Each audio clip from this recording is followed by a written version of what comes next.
Depois que o Superman morre durante uma batalha contra o Apocalipse, o resto da Liga da Justiça aparece para ajudar. Mas vendo Lois Lane completamente arrasada com o corpo de Clark nos braços, todos se dão conta que já era tarde demais.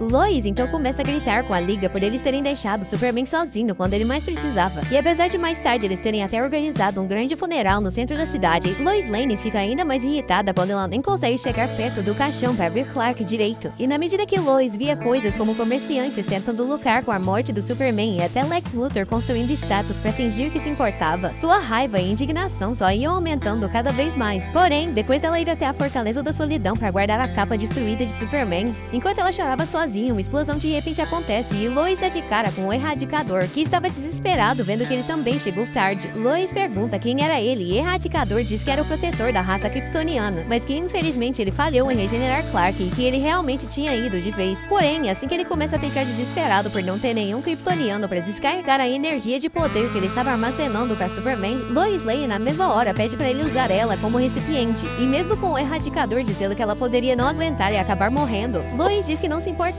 e ele acaba concordando, pedindo para que ela continue o legado de Clark. Poucos segundos se passam e depois de uma explosão, Lois acaba sobrevivendo e agora com poderes e um novo traje usando a capa destruída de Superman, ela observa a Terra do espaço e jura que iria consertar o mundo. Lois Lane então derruba ditadores corruptos, põe fim em várias guerras e até acaba com a fome mundial, destruindo também todas as armas nucleares do planeta e matando quem fabricava elas. Indo atrás também do próprio Lex Luthor, que estava ficando bilionário fazendo armas nucleares. Lex começa a zombar de Lois, dizendo que o seu negócio não era legal, mas Lois simplesmente agarra ele pelo pescoço e começa a voar com Lex para fora, indo pro espaço a toda velocidade e matando Lex Luthor carbonizado. Lois Lane então passa a ir atrás de todos os assassinos do planeta e assim que ela mata o Coringa, Batman aparece irritado perguntando o que ela fez. Lois diz ao Batman que só fez o que ele jamais conseguiria fazer, completando ainda que pessoas como o Coringa não mereciam viver enquanto Superman estava morto e que ela não deixaria a morte de Clark ser em vão. Mas no momento que Batman diz que ela já deixou, Lois ataca Bruce super irritada, logo em seguida falando que tinha pena dele, matando o Batman carbonizado também. Agora quase satisfeita, Lois Lane decide por fim matar o clone do Superman, o Super Cyborg, e depois de ir atrás dele e mandar ele tirar aquele símbolo do peito, os dois começam uma luta tão intensa que eles passam a destruir toda a cidade em volta deles. Porém, assim que Lois Lane percebe que alguém estava por aí salvando os inocentes de serem atingidos, ela fica completamente em choque, percebendo que era o Superman e que ele estava vivo. Lois então pergunta como, e Clark diz que o Erradicador demorou, mas acabou conseguindo ressuscitar ele, e que mesmo um pouco mais fraco, ele estava bem. Mas no momento que Superman se vira e percebe que as pessoas estavam com medo de Lois, ele pergunta pra ela o porquê e Lois fica sem saber o que responder. Mas antes de qualquer explicação, Super Cyborg volta com um caminhão de kryptonita e depois de espalhar o gás tóxico em cima dos dois, a parte meio humana de Lois permite que ela sobreviva, mas pro seu azar, Superman acaba morrendo de novo.